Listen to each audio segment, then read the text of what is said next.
ఢిల్లీలో సీఎం రేవంత్ రెడ్డి బిజీగా గడుపుతున్నారు. కేంద్ర మంత్రి ప్రహ్లాద్ జోషితో సీఎం రేవంత్, మంత్రి ఉత్తమ్ మరోసారి భేటీ అయ్యారు. 2014-15 సంవత్సరంలో సేకరించిన ధాన్యం బకాయిలు 1468 కోట్లను విడుదల చేయాలని కేంద్ర మంత్రికి విజ్ఞప్తి చేశారు. ప్రధానమంత్రి గరీబ్ కళ్యాణ్ యోజన కింద సరఫరా చేసిన బియ్యానికి సంబంధించిన బకాయిలు 343 కోట్ల విడుదల చేయాలని కోరారు.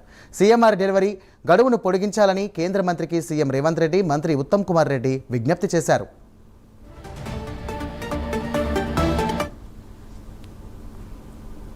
ఇప్పుడు ముఖ్యమంత్రి గారు నేను ఈరోజు బాబు ప్లీజ్ సైలెన్స్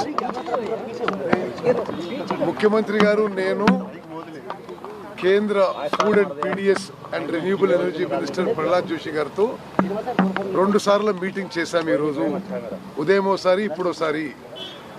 తెలంగాణ రాష్ట్రానికి గత 10 ఏళ్ల నుంచి కొన్ని డ్యూస్ ఉన్నాయి. సివిల్ సప్లైస్ మ్యాటర్స్లో సుమారు 2000 కోట్లు కేంద్ర ప్రభుత్వం నుంచి తెలంగాణ రాష్ట్రానికి రావాల్సిన ఇష్యూస్లో మరి గతంలో డాక్యుమెంటేషన్ అన్ని పెండింగ్ ఉండి అవి రాలేదు.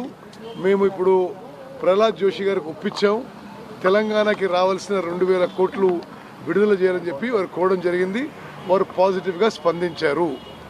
అదేవిధంగా పిఎం కుసుమ్ స్కీమ్ కింద ఏదైతే మరి ముఖ్యమంత్రి రేవంత్ రెడ్డి గారు, ఉప ముఖ్యమంత్రి భట్టి గారి నాయకత్వంలో ఈ సోలార్ ప్రాజెక్ట్స్ మహిళా సంఘాలకు కూడా తెలంగాణలో ఏర్పాటు చేస్తున్నామో దాని కింద 4000 మెగావాట్ల సబ్సిడీ కేంద్ర ప్రభుత్వం నుంచి కోరడం జరిగింది. అదేవిధంగా ట్రైబల్ ఏరియాస్లో, మారుమూల ప్రాంతాల్లో అదనంగా సోలార్ పంప్స్ సబ్సిడీతో సహా మేము విజ్ఞప్తి చేయడం జరిగింది. అన్ని విషయాల్లో కేంద్ర మంత్రి ప్రహ్లాద్ జోషి గారు సానుకూలంగా స్పందించారు.